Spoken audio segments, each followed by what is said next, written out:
السلام عليكم ورحمة الله. يلا حيهم، شو اخباركم؟ هذا واحد انولد سليم وعاش حياة الطفولة مثله مثل اي طفل ثاني. وصل عمره تقريبا 16 سنة.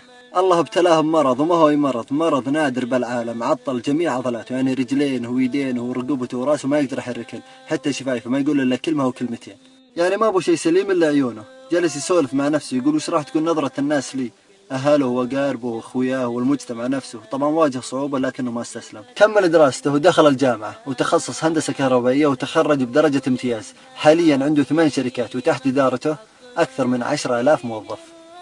يدير الثمان شركات كلها بعيونه. ما هو هنا بس، ألف كتاب أكثر من 2000 صفحة. وشلون ألفها بعيونه. في جهاز خاص للمصابين مثل هذا المرض يقدرون الكتابة عن طريق العيون. لو هذا الشخص موجود في أوروبا ولا في أمريكا تلقى أغلب المجلات والجرايد حاطة اسمه وصورته في الصحف الرئيسية، وتلقى أغلب البرامج التلفزيونية ودهم يسوون معه مقابلة، وتلقاها حاطين لهم رمز تذكاري يجلسون يتفاخرون فيه. وفي بعض الكتاب كاتبين عنه عشرات الكتب. لكن عندنا ربعنا هنا لاهين مع التافهين ويحسسون أنهم فخر المجتمع.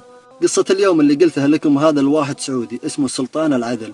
طبعا يدير 8 شركات وتحت إدارته أكثر من 10,000 شخص يديرهم بعيونه.